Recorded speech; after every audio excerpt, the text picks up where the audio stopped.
इथं आपले नरम आणि रसरशीत असे गुलाबजामुन रेडी झालेले आहे। तुम्ही इथं बघू शकता। नमस्कार फ्रेंड्स, तुमच्या सर्वांचं माझ्या चॅनल पुन्हा एकदा मनपूर्वक स्वागत। बघा इथे मी रक्षाबंधन स्पेशल खव्याचे गुलाबजामुन तुमच्यासाठी घेऊन आलेले आहे, अगदी परफेक्ट प्रमाणासहित। आणि त्याच्यामध्ये आपल्याला कोणत्याही प्रकारचा सोडा वगैरे घालायचा नाहीये आणि जी गुलाबजामुन होतात ते अगदी रसाळ, नरम आणि रवाळ असे होतात। तर मग इथं तुम्ही माझा व्हिडिओ कुठेही स्किप करू नका आणि पूर्ण व्हिडिओ बघा। चला तर मग आपण आपल्या रेसिपीला सुरुवात करूया। त्याकरता मी इथं अर्धा किलो खवा घेतलेला आहे। आपला हा जो खवा आहे त्या खव्याला आपण हाताने छान असं चोळून घेऊया। खवा जर चांगला चोळला गेला तर आपले गुलाबजामुन अगदी छान मस्त होतात, त्यांना चिरा पडत नाही। त्याकरता आपल्याला हा खवा अगदी व्यवस्थित 10 ते 15 मिनिटं छान चोळून घ्यावा लागेल। त्याला व्यवस्थित पूर्ण एकजीव होण्यासाठी अशा प्रकारे आपण मळून घेऊया। आपला खवा छान असा मळून झालेला आहे। आता खवामध्ये मिक्स करण्यासाठी मी इथं 50 ग्रॅम बारीक रवा घेतलेला आहे। त्याच्यामध्ये आपण 2 ते 3 चमचे दूध ॲड करूया आणि दूध ॲड करूया व्यवस्थित भिजवून घेऊया। खवा जर पातळ असेल तर तुम्हाला याच्यामध्ये रव्यामध्ये दूध टाकायची गरज नाही, तुम्ही डायरेक्ट रवा खव्यामध्ये मिक्स करू शकता। इथं आपल्याला जे गुलाबजामुन आहे ते छान रवाळ बनवायचे म्हणून मी इथं 50 ग्रॅम रवा घेतलेला आहे आणि आपण आता 50 ग्रॅम मैदा आपण याच्यामध्ये ॲड करणार आहोत। आता हा रवा आपण थोडा वेळ भिजू देऊया। आता खव्यामध्ये मी मिक्स करण्यासाठी 50 ग्रॅम मैदा ॲड केलेला आहे। बघा आता मैदा पूर्ण खव्यामध्ये छान व्यवस्थित मिक्स करून घेऊया। तुम्हाला जर मऊ लुसलुशीत असे गुलाबजामुन हवे असतील तर तुम्ही फक्त पूर्ण 100 ग्रॅम मैदा याच्यामध्ये ॲड करू शकता। आपण 50 ग्रॅम मैदा आणि 50 ग्रॅम रवा ॲड करणार आहे। रव्यामुळे बघा आपले गुलाबजामुन छान रवाळ होतात। तुम्हाला जर जास्त रवाळ हवे असतील तर तुम्ही 100 ग्रॅम पूर्ण रवा याच्यामध्ये ॲड करू शकता आणि पूर्ण मऊ हवे असतील तर तुम्ही पूर्ण 100 ग्रॅम मैदा याच्यामध्ये ॲड करू शकता। 50 ग्रॅम मैदा म्हणजे एक छोटी वाटी एवढं प्रमाण आहे बघा। आता हे व्यवस्थित छान मळून घेऊया। 5 मिनिटं छान हा खवा मी मळून घेतलेला आहे, त्याच्यामध्ये मैदा व्यवस्थित पूर्ण मिक्स झालेला आहे। आता आपण याच्यामध्ये भिजवलेला रवा ॲड करूया आणि हा रवा मिक्स करण्यासाठी त्याला छान 5 ते 10 मिनिटं मळून घेऊया। त्याच्यामध्ये आपण वेलची पूड ॲड करूया आणि आता याला छान व्यवस्थित 5 ते 10 मिनिटं मळून घेऊया। आपलं पीठ चांगलं मळलं गेलं किंवा नाही याच्याकरता एक सोपी ट्रिक आहे बघा। मी हे पीठ 10 मिनिटं मळलेलं आहे। आता बघू चांगलं मळलं गेलं किंवा नाही। बघा याचा आपण एक छोटासा उंडा घेऊन याचे गुलाबजामुन करून बघूया। आता गुलाबजामुनला आपल्या अजूनही क्रॅक पडतात, म्हणजे आपलं जे पीठ आहे ते व्यवस्थित मळलं गेलेलं नाही आहे। त्याच्याकरता आपल्याला हे पीठ अजून 5 ते 10 मिनिटं छान मळून घ्यावं लागेल। पीठ जर व्यवस्थित मळलं गेलं तरच बघा गुलाबजामुनला कोणत्याही प्रकारचे क्रॅक पडत नाही। आता पीठ मळण्याच्या आधी आपण इथं साखरेचा पाक बनवायला सुरुवात करून देऊया, म्हणजे एका साईडला आपला साखरेचा पाकही होईल आणि खव्याचं पीठही व्यवस्थित मळून होईल। अर्धा किलो खव्याच्या गुलाबजामुनसाठी मी इथं अर्धा किलो साखर घेतलेली आहे। त्यामध्ये आपण पाणी 1 ग्लास पाणी ॲड करूया। बघा गुलाबजामुनला अगदी जास्त प्रमाणामध्ये इथं साखरेचा पाक लागत असतो, त्याकरता मी इथं पाणी जास्त ॲड केलेलं आहे। आता आपण हे मंद आचेवर याला पाण्याला उकळून घेऊया।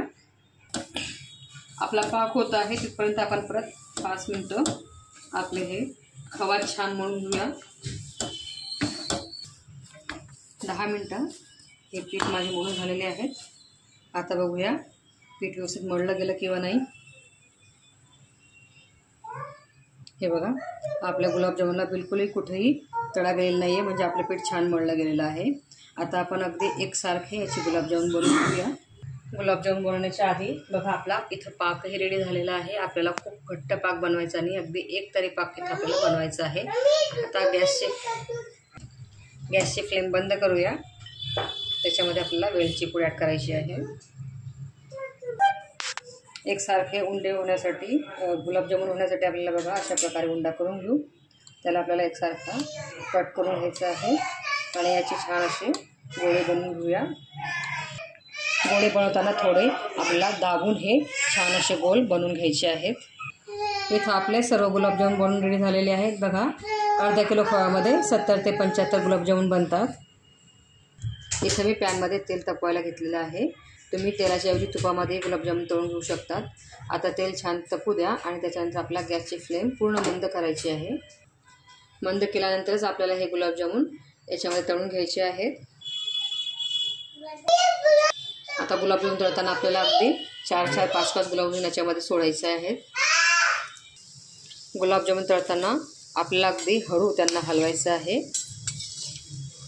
अशा प्रकारे बघा आपल्याला त्यांना दोघी साईडने छान ब्राउनिश होईपर्यंत तळून घ्यायचे आहेत. तुमचे गुलाबजामुन जर तेलामध्ये विरघळत असतील तर तुम्ही त्याच्यामध्ये आणखी मैदा टाकून त्यांना परत बनवू शकता. इथं आपले गुलाबजामुन परफेक्ट तयार झालेले आहेत. आता यांना छान आपण तळून घेऊया. इथं आपले गुलाबजामुन दोन्ही साईडने बघा तळून झालेले आहे. आता ही बॅच आपण काढून घेऊया आणि परत आपल्याला थोडे म्हणजे 4 ते 5 गुलाबजामुन याच्यामध्ये ॲड करून अगदी हळूहळू हलवत दोन्ही साईडने छान तळून घ्यायचे आहेत. बघा आपलं तेल जे आहेत म्हणजे गॅस जो आहे तो गॅस मंद आचेवरच ठेवा. जर गॅसची फ्लेम वाढली तर गुलाबजामुन जळण्याची शक्यता असते आणि गुलाबजामुन तळताना त्यांना अगदी हळू आपल्याला हलवत राहायचं आहे. म्हणजे ते एकाच साईडने जळले जात नाही किंवा एकाच साईडने तळले जात नाही.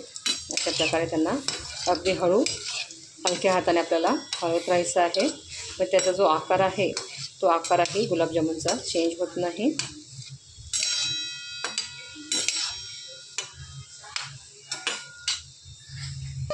इथं आपले गुलाबजामुन बिलकुल तेलामध्ये विरघळत नाही आहे. म्हणजेच इथं त्यांचं प्रमाण अगदी परफेक्ट झालेलं आहे. आणि बघा मंद आचेवर तळल्याने ते आतपर्यंत छान तळले जातात. इथं आपण सोड्याचाही वापर केलेला नाही आहे. बिना सोड्याची आणि परफेक्ट अशा प्रमाणामध्ये हे आपण गुलाबजामुन बनवत आहोत. आपल्याला हे गुलाबजामुन मंद आचेवर तळण्यासाठी बघा 7 ते 8 किंवा 10 मिनटं लागतात. अगदी मंद आचेवर हळू शांततेने त्यांना तळून घेऊया. इथं आपले गुलाबजामुन तळून तयार झालेले आहेत. तुम्ही इथं बघू शकता. बघा आतपर्यंत पूर्ण हे छान तळले गेलेले आहेत. आता आपण याच्यामध्ये पाकामध्ये ॲड करूया. गुलाबजामुन पाकात टाकण्याच्या आधी इथं मी पाक परत गरम करायला घेतलेला आहे. बघा गरम पाकामध्ये जर गुलाबजामुन ॲड केले तर ते गुलाबजामुन लगेच पाकामध्ये मुरले जातात आणि पाकाला शोषून घेतात. इथं पाक गरम झालेला आहे. आता याच्यामध्ये आपण गुलाबजामुन ॲड करूया.